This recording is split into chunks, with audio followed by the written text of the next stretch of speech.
Hello दोस्तों, आइए online study YouTube channel में आपका स्वागत है। दोस्तों, आज की इस वीडियो में हम यूपी डीएलएड सेकेंड सेमेस्टर के विज्ञान यानी कि साइंस के एक महत्वपूर्ण टॉपिक मृदा और फसलें के टेस्ट को सॉल्व करेंगे।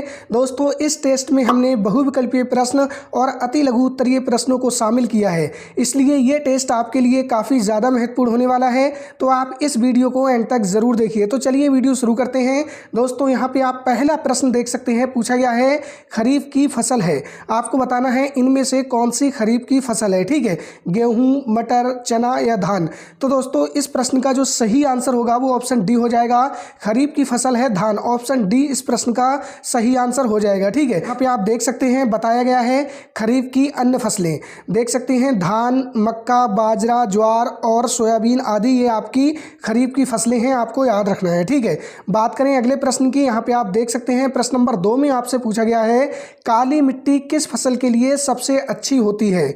गेहूं के लिए, कपास के लिए, मक्का के लिए या फिर सरसों के लिए। तो दोस्तों, इस प्रश्न का सही आंसर हो जाएगा काली मिट्टी कपास की फसल के लिए सबसे अच्छी होती है, यानी कि ऑप्शन बी आपका सही आंसर हो जाएगा। ठीक है, क्यों होती है? तो दोस्तों, यहाँ पे आप देख सकते हैं काली मिट्टी नमी रोकने की क्षमता अधिक होती है काली मिट्टी में, और दोस्तों इसके कारण कपास की जड़ों के लिए उपयुक्त होती है। ठीक है, बात करें अगले प्रश्न की। तो यहाँ पे आप देख सकते हैं प्रश्न नंबर 3 में आपसे पूछा गया है चाय की खेती किस मिट्टी में होती है, यानी कि चाय की खेती के लिए कौन सी मिट्टी सबसे अच्छी मानी जाती है। ठीक है, आपको बताना है काली मिट्टी, रेतीली मिट्टी, लैटराइट मिट्टी या फिर लाल। तो दोस्तों, इस प्रश्न का सही आंसर हो जाएगा चाय की खेती के लिए लैटराइट मिट्टी जो होती है वो सबसे अच्छी मानी जाती है। ऑप्शन सी आपका सही आंसर हो जाएगा। ठीक है, बात करें दोस्तों अगले प्रश्न की। यहाँ पे आप देख सकते हैं प्रश्न नंबर 4 में आपसे पूछा गया है फसल चक्र का मुख्य उद्देश्य क्या है। आपको बताना है जो फसल चक्र होता है उसका मुख्य उद्देश्य क्या होता है। ठीक है, मिट्टी को खराब करना, उत्पादन कम करना, केवल पानी बचाना या फिर मिट्टी की उर्वरता बनाए रखना।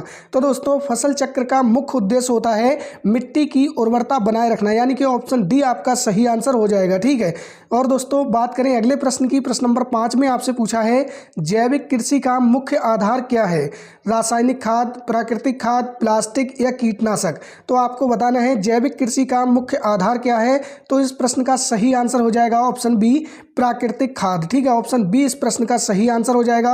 और दोस्तों बात करें अगले प्रश्न की। प्रश्न नंबर 6 में पूछा गया है कंपोस्ट खाद बनाई जाती है। आपको बताना है कंपोस्ट खाद कैसे बनाई जाती है, गोबर से, कूड़ा कचरा से, ए और बी दोनों या फिर ऑप्शन डी इनमें से कोई नहीं।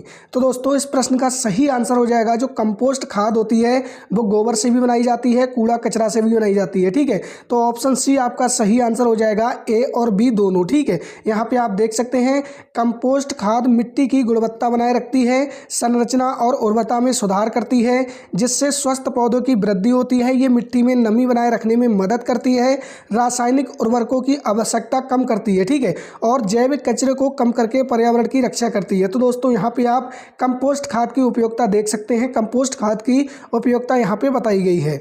बात करें अगले प्रश्न की। प्रश्न नंबर 7 में आपसे पूछा गया है नाइट्रोजन उर्वरक से पौधे बढ़ते हैं। आपको बताना है नाइट्रोजन उर्वरक से पौधों पे क्या असर होता है, पौधे कैसे बढ़ते हैं, शीघ्र गति से, धीमी गति से, बढ़ते ही नहीं है या फिर ऑप्शन डी इनमें से कोई नहीं। तो दोस्तों, इस प्रश्न का सही आंसर हो जाएगा नाइट्रोजन उर्वरक से पौधे बढ़ते हैं शीघ्र गति से। ऑप्शन ए आपका सही आंसर हो जाएगा। यहाँ पे आप देख सकते हैं बताया गया है नाइट्रोजन पौधों की वृद्धि के लिए एक आवश्यक पोषक तत्व है, जिससे पौधे तेजी से और स्वस्थ रूप से बढ़ते हैं। कैसे? तेजी से और अच्छे से बढ़ते हैं। ठीक है, किससे? नाइट्रोजन से। बात करें अगले प्रश्न की। प्रश्न नंबर 8 में आपसे पूछा है रबी की फसल है। तो आपको बताना है रबी की इनमें से कौन सी फसल है, मक्का की, ज्वार की, बाजरा की या चना की। तो दोस्तों, इस प्रश्न का सही आंसर हो जाएगा रबी की फसल है चना। ऑप्शन डी आपका सही आंसर हो जाएगा। और दोस्तों, रबी की अन्य फसलें भी आप यहाँ पे देख सकते हैं। रबी की अन्य फसलें आपकी हो जाएंगी चना, गेहूं, मटर, सरसों और आलू। ठीक है, ये आपको याद रखनी है, ये आपकी रबी की फसलें हैं। बात करें अगले प्रश्न की। प्रश्न नंबर 9 में आपसे पूछा गया है वृक्षारोपण से भूमि का कटाव होता है, कैसा होता है, कम होता है, ज़्यादा होता है या कोई फर्क नहीं पड़ता है या फिर ऑप्शन डी इनमें से कोई नहीं। तो दोस्तों, आपको याद रखना है वृक्षारोपण से भूमि का जो कटाव होता है वो कम होता है। ऑप्शन ए आपका सही आंसर हो जाएगा। बात करें अगले प्रश्न की। प्रश्न नंबर 10 में पूछा है हैरो खेत से निकालने के काम आता है। दोस्तों, यहाँ पे आपसे पूछा गया है जो हैरो आपका कृषि यंत्र होता है वो खेत से क्या निकालने के काम में आता है। ठीक है, खरपतवार, पानी, मिट्टी या इनमें से कोई नहीं। तो इस प्रश्न का सही आंसर हो जाएगा हैरो खेत से निकालने के काम आता है खरपतवार। ऑप्शन ए आपका सही आंसर हो जाएगा। ठीक है, हैरो एक कृषि उपकरण है जिसका उपयोग मिट्टी को तोड़कर समतल करने के लिए किया जाता है। हैरो खरपतवारों को भी खत्म करता है, तो ऑप्शन ए आपका सही आंसर हो जाएगा। बात करें अगले प्रश्न की, तो यहाँ पे आप देख सकते हैं प्रश्न नंबर 11 में आपसे पूछा गया है सिंचाई की कटाऊ पानी विधि है आप्लावन या प्रवाह विधि, कुंड विधि, क्यारी विधि या छिड़का विधि। तो इस प्रश्न का सही आंसर हो जाएगा सिंचाई की कटाऊ पानी विधि है आप्लावन या प्रवाह विधि। ऑप्शन ए आपका सही आंसर हो जाएगा। ठीक है, बात करें अगले प्रश्न की। प्रश्न नंबर 12 में पूछा गया है स्थानांतरित खेती कहाँ होती है। आपको बताना है स्थानांतरित खेती कहाँ होती है, हिमालय में, पूर्वोत्तर भारत में, राजस्थान में या पंजाब में। तो इस प्रश्न का सही आंसर हो जाएगा स्थानांतरित खेती होती है पूर्वोत्तर भारत में। ऑप्शन बी आपका सही आंसर हो जाएगा। और यहाँ पे आप देख सकते हैं स्थानांतरित खेती को झूम खेती भी कहते हैं। ठीक है, झूम खेती एक प्रकार की स्थानांतरित कृषि है जिसमें एक स्थान पर कुछ वर्षों तक खेती करने के बाद मिट्टी की उर्वरता कम होने पर उसे छोड़ दिया जाता है और नए स्थान पर खेती की जाती है। ठीक है, बात करें अगले प्रश्न की। प्रश्न नंबर 13 में आपसे पूछा गया है हल का उपयोग किया जाता है बुवाई में, जुताई में, सिंचाई में या फिर उर्वरक डालने में। तो दोस्तों इस प्रश्न का सही आंसर हो जाएगा हल का जो उपयोग किया जाता है वो जुताई में किया जाता है। ऑप्शन बी आपका इस प्रश्न का सही आंसर हो जाएगा। ठीक है, बात करें अगले प्रश्न की। प्रश्न नंबर 14 में आपसे पूछा गया है कौन सा कीटनाशक पर्यावरण में लंबे समय तक रहता है। ऑप्शन ए है आपका DDT, यूरिया, अमोनियम सल्फेट या पोटास। तो इस प्रश्न का सही आंसर हो जाएगा ऐसा कौन सा कीटनाशक है जो पर्यावरण में लंबे समय तक रहता है। तो आपका आंसर हो जाएगा ऑप्शन ए DDT। कौन सा हो जाएगा, ऑप्शन ए हो जाएगा DDT। बात करें अगले प्रश्न की। प्रश्न नंबर 15 में पूछा गया है जैविक कीटनाशक का उदाहरण है। आपको इनमें से जैविक कीटनाशक बताना है। ठीक है, DDT, यूरिया, नीम का तेल या फिर कार्बन डाइऑक्साइड। तो दोस्तों जो ऑप्शन सी है नीम का तेल, ये आपका जैविक कीटनाशक है। तो ऑप्शन सी आपका सही आंसर हो जाएगा। ठीक है, बात करें अगले प्रश्न की। प्रश्न नंबर 16 में आपसे पूछा गया है निम्नलिखित में से कौन सी जायद फसल है। आपको बताना है इनमें से जायद की फसल कौन सी है। ठीक है, गेहूं, धान, तरबूज या मक्का। तो दोस्तों इस प्रश्न का सही आंसर हो जाएगा जायद की फसल है तरबूज। ऑप्शन सी आपका सही आंसर हो जाएगा। और यहाँ पे आप देख सकते हैं जायद की अन्य फसलें तरबूज, खरबूज, खीरा, ककड़ी, लौकी और तुरई आदि ये आपकी क्या है जायद की फसलें हैं। ठीक है, बात करें अगले प्रश्न की। तो यहाँ पे आप अति लघु उत्तरीय प्रश्न देख सकते हैं।